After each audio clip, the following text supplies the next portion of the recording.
السلام علیکم ورحمۃ اللہ وبرکاتہ۔ امید کرتا ہوں آپ سب خیریت سے ہوں گے۔ Welcome to my YouTube channel Muaz Ahmed talks. دوستو، کیا آپ کو معلوم ہے کہ جس کے پاس ایک خاص چابی ہو تو اس کو ہر تالے کے لیے ایک نئی چابی لگانے کی ضرورت نہیں پڑتی، بلکہ اس کی اس خاص چابی سے سارے ہی تالے کھل جاتے ہیں۔ آج میں آپ کو ایک بادشاہ کی کہانی سناتا ہوں جو بہت ہی ذہین، بہت نرم دل اور اپنے لوگوں کا خوب خیال رکھنے والا تھا۔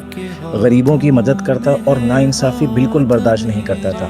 اس شہر میں ایک سادہ سا ایک غریب آدمی رہتا تھا، بہت عام سے کپڑے پہنتا تھا اور چھوٹا سا اس کا گھر تھا، لیکن دل کا بہت روشن تھا۔ وہ ہمیشہ سچ بولتا، محنت کرتا اور اللہ سے ڈرتا تھا۔ بادشاہ اس آدمی کو بہت پسند کرتا تھا اور اس کی بہت عزت بھی کرتا تھا۔ یہ بات اس کے وزیروں کو بالکل بھی اچھی نہیں لگتی تھی۔ وہ کہتے تھے، اتنے بڑے بادشاہ کو اس غریب آدمی سے اتنی محبت کیوں ہے؟ ہم تو اتنے سالوں سے اس کے دربار کے اندر اس کے لیے کام کر رہے ہیں، لیکن جس محبت سے یہ اس شخص سے ملتا ہے ہم سے تو نہیں ملتا۔ تو دل صاف کرنے کے لیے اور لوگوں کو حقیقت دکھانے کے لیے بادشاہ نے ایک بڑی محفل بلائی۔ پورا دربار جمع تھا، اس کے سارے وزیر اس محفل کے اندر جمع تھے، اور بادشاہ نے ایک اعلان کیا، آج جو مانگو گے میں دوں گا، تاکہ سب کو پتہ چل جائے کہ کون کیا چاہتا ہے۔ پہلا وزیر آیا اور بولا، مجھے سونا اور خزانہ چاہیے۔ بادشاہ نے دے دیا۔ دوسرا بولا، مجھے محل اور جاگیریں چاہیے۔ یہ بھی مل گیا اس کو۔ ایک تیسرا آیا اور اس نے بولا، مجھے فلانی اتنی دولت چاہیے۔ وہ بھی اس کو مل گیا۔ نیز جو جو مانگتا گیا بادشاہ اس کو دیتا گیا۔ آخر میں بادشاہ نے اس غریب آدمی کو بلوایا اور اس کو بولا کہ بتاؤ تم کو کیا چاہیے۔ تو جتنے بھی وزیر دربار کے اندر تھے سب ہنسنے لگے اور کہنے لگے، سارا مال تو ہم لوگ لے گئے، اب اس کو کیا ملے گا؟ بادشاہ نے اس شخص سے پوچھا، بتاؤ تم کو کیا چاہیے؟ تو وہ شخص بادشاہ کی طرف آگے بڑھا اور بادشاہ کے کندھے پر ہاتھ رکھ کر بولا کہ مجھ کو بادشاہ چاہیے۔ محفل تھم گئی، جیسے ہوا بھی رک گئی ہو۔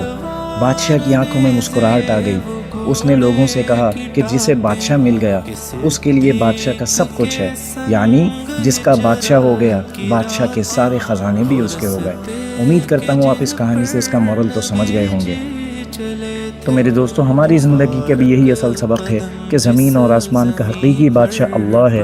جب بندہ اللہ ہی کو مانگ لیتا ہے تو ٹکڑوں کے پیچھے بھاگنا ختم ہو جاتا ہے، پھر دل کو ایمان ملتا ہے، سینے کو سکون ملتا ہے اور زندگی کو سیدھا راستہ ملتا ہے۔